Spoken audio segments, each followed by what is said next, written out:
നമസ്കാരം. സത്യത്തിൽ മകന്റെ അടുത്ത് പോയായിരുന്നു പരാതി പറയേണ്ടത്. അയ്യപ്പന്റെ അടുത്തേ ശബരിമല പടിചട്ടി അവിടെ ചെന്ന് അയ്യപ്പനോട് താണ് കേണ് കരഞ്ഞ് നിലവിളിച്ച് പറഞ്ഞു കഴിഞ്ഞെങ്കിൽ ഒരുപക്ഷെ അയ്യപ്പൻ കേട്ടാനെ. കാരണം ജാതി മത ഭേദമന്യേ ശബരിമലയിൽ ആൾക്കാർ പോകാറുണ്ട്. ഞാനും പോയിട്ടുണ്ട്. 1995 ഒരു 40-ാം വിളക്കിന്റെ പുലർച്ചെ രാത്രി 2 മണിക്ക് പമ്പയിൽ നിന്ന് തുടങ്ങി സന്നിധാനത്ത് ചെന്ന് ഏതാണ്ട് നട തുറന്ന് ഒരു അരമണിക്കൂറിന് ശേഷം ദർശനം കണ്ട് പോകുന്ന ഒരു വ്യക്തിയാണ് ഞാൻ.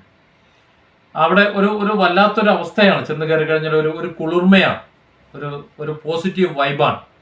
അപ്പോൾ എന്തായാലും പിണറായി സഖാവും മകളും ഭാര്യയും ഒക്കെ ശബരിമലയിൽ നിന്ന് പോകുകയാണെന്നുണ്ടെങ്കിൽ, നേരത്തെ ചെയ്തതിൻ്റെ ഒരു പ്രായശ്ചിത്തം ചെന്നൊന്ന് മാപ്പ് പറയുകയാണെന്നുണ്ടെങ്കിൽ പരിഹാരം ഉണ്ടായേനെ. പക്ഷെ ഇവിടെ നിർഭാഗ്യവശാൽ മകൾക്ക് പോകാൻ കഴിയുന്നില്ല.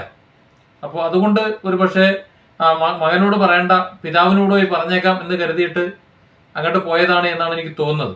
അല്ലെങ്കിൽ ഇങ്ങനെ തിരക്കിട്ട് ആരും കാണാതെ തഞ്ചാവൂരിൽ പോയി ഇത്തരത്തിൽ പ്രാർത്ഥിച്ച് മടങ്ങേണ്ട ആവശ്യമില്ലല്ലോ. അതും ടൂർ അടിക്കുന്നത് പോലെയാണ് എന്ന് ബോധ്യപ്പെടുത്താൻ വേണ്ടി പുറത്തൊക്കെ എടുത്ത് കുറിയൊക്കെ മായ്ച്ചു കളഞ്ഞ് സെൽഫിയൊക്കെ എടുത്ത് 4 പേരെ കാണിച്ചൊക്കെ വരുന്നതൊക്കെ കണ്ടു. പക്ഷേ അതിനു മുമ്പ് ശിവലിംഗത്തിൽ കെട്ടിപ്പിടിച്ച് കരഞ്ഞു എന്നൊക്കെയാണ് പറയുന്നത്. അപ്പോൾ അവിടെ നിന്ന് പൂജയും മറ്റു കാര്യങ്ങളും ഒക്കെ കഴിഞ്ഞ് ദർശനമൊക്കെ കഴിഞ്ഞ് കുറിയൊക്കെ ഇട്ട് പുറത്തേക്ക് ഇറങ്ങി പ്രാർത്ഥിച്ചു. ഞാൻ ആക്ഷേപിക്കുകയല്ല.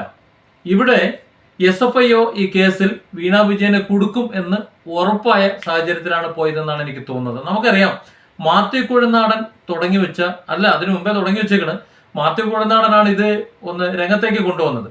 അന്ന് ആ മാത്യു കുഴൽനാടനെ ഒതുക്കാൻ വേണ്ടി പഠിച്ച പണി 18 നോക്കിയത് നമ്മൾ കണ്ടു, പരാജയപ്പെട്ടു. എന്നാൽ പിന്നീട് ഷോൺ ജോർജ് ഏറ്റെടുത്തോടുകൂടി കളി മാറി. അതാണിപ്പോൾ പണി കിട്ടിയേക്കുന്നത്. ഇതിനിടയിൽ ഈ SFIOയുടെ അന്വേഷണവും മറ്റു കാര്യങ്ങളും ഒക്കെ മുന്നോട്ട് പോകാതിരിക്കാൻ വേണ്ടി ആ അന്വേഷണം ഒന്ന് സ്റ്റേ ചെയ്തുകൊണ്ട് അവിടെ വെച്ച് ആ ഒരു രക്ഷകൻ കൂടി അവിടെ നിന്ന് നീങ്ങിപ്പോയ സാഹചര്യത്തിലാണ് ഇപ്പോൾ SFIO അരയും തലയും മുറുക്കി ഇറങ്ങിയേക്കുന്നത്. എല്ലാ തടസ്സങ്ങളും കഴിഞ്ഞു. അപ്പോൾ ഇനി അറസ്റ്റ് എന്തായാലും ഉണ്ടാവുന്ന ഉറപ്പായ സാഹചര്യത്തിൽ ഈ ഒരു ഭക്തി, ഇല്ലാത്തൊരു ഭക്തി, തങ്ങളുടെ ഒരു പ്രത്യയശാസ്ത്രമൊക്കെ മറന്നുകൊണ്ട് ഇത്തരത്തിൽ ഒരു ഭക്തി ഉണ്ടാക്കണമെന്നുണ്ടെങ്കിൽ, അല്ലെങ്കിൽ രക്ഷ തേടി അലയണമെന്നുണ്ടെങ്കിൽ ഇത്തിരി കായ്ക്കാതെ ഒത്തിരി പുളിക്കുമോ എന്റെ ചോദ്യമാണ്. തെറ്റ് ചെയ്യാത്തവരാണ് എന്നുണ്ടെങ്കിൽ, അല്ലെങ്കിൽ ഇതൊക്കെ കള്ളമാണ് എന്നുണ്ടെങ്കിൽ എന്തിനാണ് ഇങ്ങനെ പരക്കം പായേണ്ട ആവശ്യം, ഇങ്ങനെ പ്രതിരോധം തീർക്കേണ്ട ആവശ്യം? അത് തെളിയുമല്ലോ. തെളിവുകൾ ഉണ്ടെങ്കിലല്ലേ നടപടി എടുക്കാൻ പറ്റൂ, എന്നാലല്ലേ ജയിലിലടയ്ക്കാൻ പറ്റൂ, ശിക്ഷ എന്നാലല്ലേ കിട്ടുള്ളൂ. ആരോപണങ്ങൾ ആരെ പേരടിക്കും വരാം, ആർക്കും ആരോടും ആരോപണം ഉന്നയിക്കാം, ആർക്കും ആരെ പേരിലും കേസ് കൊടുക്കാം. പക്ഷേ കോടതിയിൽ തെളിയേണ്ട എന്തെങ്കിലും തെളിവുകൾ വേണ്ടേ?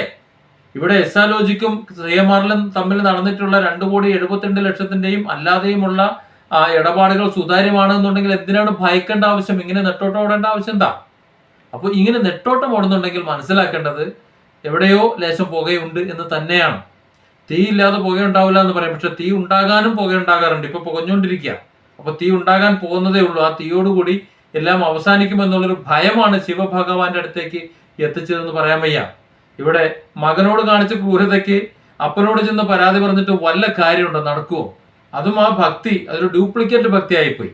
പുറത്തേക്ക് ഇറങ്ങിയാൽ കുറിയിട്ടുകൊണ്ട് നടന്നെങ്കിൽ പോകുന്നിരുന്നെങ്കിൽ കുഴപ്പമില്ല.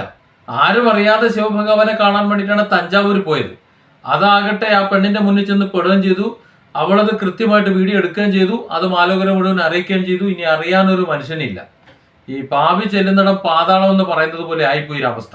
ഏതായാലും ഇത്തരൊരു അവസ്ഥയെ നേരിടേണ്ടി വരുന്ന ഒരു മുഖ്യമന്ത്രി എന്ന് പറയുന്നത് വല്ലാത്തൊരു ഒരു ഗതികേടാണ് സത്യം പറഞ്ഞത്. മുഖ്യമന്ത്രി കസേരയിൽ താൻ ഇരിക്കുമ്പോൾ തന്റെ മകള് ജയിലിലേക്ക് പോകുന്ന ഒരു അവസ്ഥ.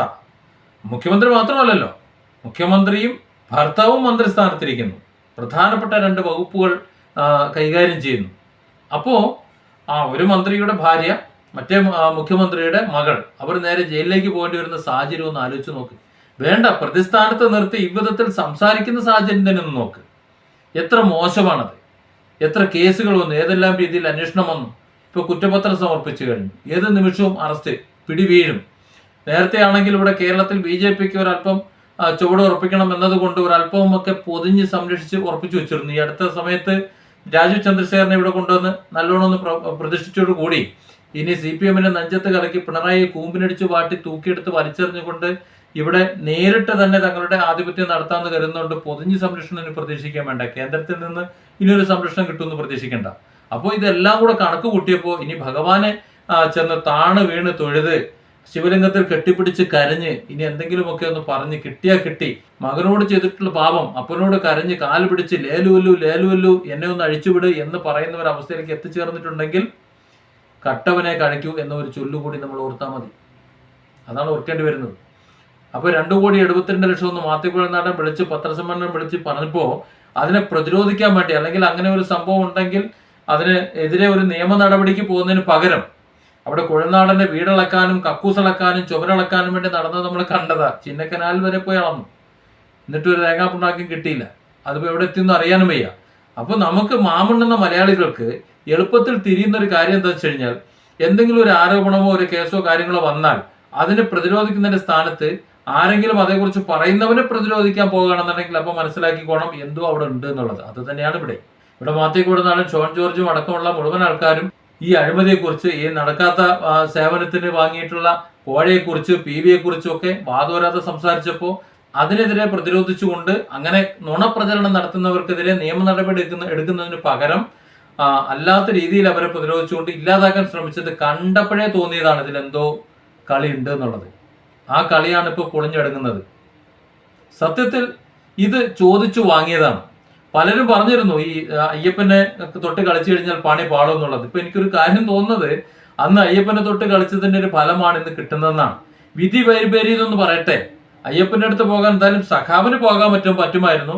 പിണറായി സഖാവിന് നേരത്തെ വീണ വിജയൻ തഞ്ചാവൂരിൽ പോയതുപോലെ ഒന്ന് ശബരിമലയിൽ 4 പോലീസുകാരെ ഉൾപ്പെടുത്തിക്കൊണ്ടൊന്ന് പോകാമായിരുന്നു. വേണമെങ്കിൽ ഒരു ദിവസം മുഴുവൻ അവിടെ ഗതാഗതം സംഭവിപ്പിച്ച് വേറെ ആരെയും മല കയറാൻ പറ്റില്ല എന്ന് കൽപ്പിച്ച് ഒറ്റയ്ക്ക് വേണമെങ്കിൽ ആരും അറിയാതെ ശബരിമല പോയെന്ന് പരാതി പറയാമായിരുന്നു. തനിക്ക് പറ്റിപ്പോയി, ലേലുവല്ലു ലേലുവല്ലു ലേലുവല്ലു എന്നൊന്ന് ക്ഷമിക്കുക എന്ന് വേണമെങ്കിൽ പറയാമായിരുന്നു. അത് പറയേണ്ട സ്ഥാനത്ത് അത് പറയാതെ തൽക്കാലം മകന്റെ അടുത്ത് പോണ്ട, മകന്റെ അടുത്ത് പോയി കഴിഞ്ഞാൽ അതിലും വലിയ നാണക്കേടാണ്, നമുക്ക് അപ്പന്റെ അടുത്തേക്ക് പോകാം എന്ന് പറഞ്ഞ് രണ്ടുപേരെയും കൂടെ അപ്പന്റെ അടുത്തേക്ക് പറഞ്ഞു വിട്ടിട്ടുള്ള ഒരു ബുദ്ധി ഉണ്ടല്ലോ, ഇത് മലയാളികൾക്ക് മനസ്സിലാവൂല എന്ന് കരുതരുത്.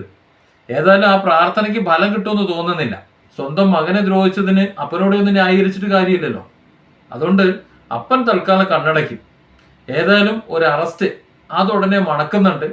ഈ 2ാം പിണറായി സർക്കാർ എന്ന് പറഞ്ഞാൽ ഒരു ചരിത്രം സൃഷ്ടിക്കും തന്നെയാണ് നമുക്ക് തോന്നുന്നത്. ഒന്ന്, കേരളത്തിന്റെ ചരിത്രത്തിൽ ആദ്യമായി ഒരു സർക്കാർ 2 വട്ടം തുടർച്ചയായി വന്നു.